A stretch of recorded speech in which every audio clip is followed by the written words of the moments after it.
Parce que l'histoire montre une chose.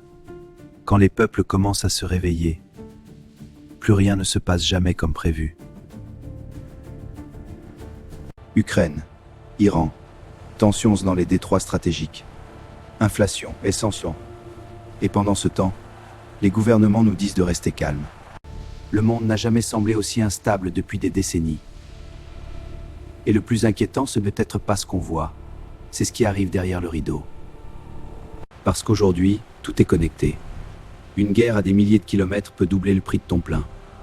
Une attaque dans un détroit stratégique, une sécheresse finit au jour du translevé.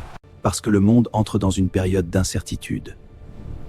Géopolitique, économique, sociale, et peut-être même sanitaire. Le vrai danger aujourd'hui, ce n'est pas seulement une guerre, c'est l'instabilité générale, une société sous tension permanente. Aujourd'hui, une rumeur peut faire paniquer les marchés, une vidéo peut provoquer des manifestations, une déclaration politique peut faire exploser le prix du pétrole. Souvenez-vous des gilets jaunes. À l'origine, tout est parti d'une hausse du carburant, presque rien, quelques centimes. Et pourtant, le pays entier s'est embrasé. Mais le mouvement avait aussi ses faiblesses, pas de structure, pas de stratégie claire, pas de leadership. Et avec le temps, le mouvement s'est essoufflé. Et malgré leurs défauts, les Gilets jaunes ont prouvé quelque chose. Le peuple français pouvait encore s'unir, des ouvriers, des retraités, des gens de droite, pour dire « tous ensemble ».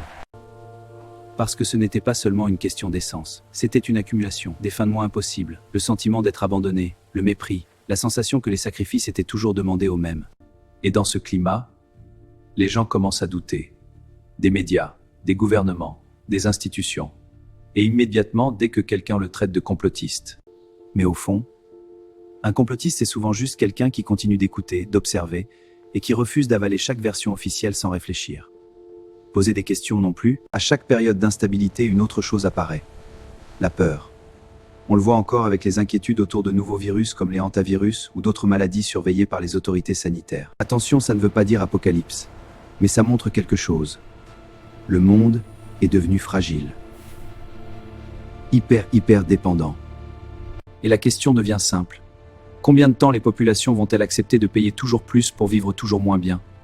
Et surtout, le contexte économique est devenu beaucoup plus tendu. L'électricité, le logement, l'alimentation, le carburant. Pendant que beaucoup ont l'impression de travailler davantage pour vivre moins bien. Mais aujourd'hui, imaginez le même contexte, avec une inflation encore plus forte, une colère encore plus profonde, des réseaux sociaux encore plus puissants, et surtout, des gens qui ont appris de leurs erreurs. C'est peut-être ça qui inquiète réellement certains responsables. Pas un retour des gilets jaunes, mais un retour plus structuré, plus discipliné, plus intelligent. 2027 ne sera peut-être pas une élection comme les autres. Parce qu'aujourd'hui, beaucoup de Français ne votent plus par conviction. Ils votent par colère, par peur ou par rejet. Et dans l'histoire, quand une population commence à perdre espoir économiquement, le climat politique devient explosif. Et c'est exactement dans ce contexte que la France approche de 2027. Et si une pandémie nous oblige à une nouvelle campagne de vaccination, que ferais-tu ?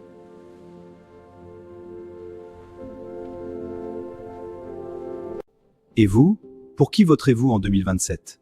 Pensez-vous que les Gilets jaunes pourraient revenir ? Et cette fois, plus organisés ? Dites-moi ce que vous en pensez en commentaire. La France appartient au peuple qui s'unit pour défendre la liberté. Merci de liker, booster si tu peux pour rendre viral ce message d'espoir.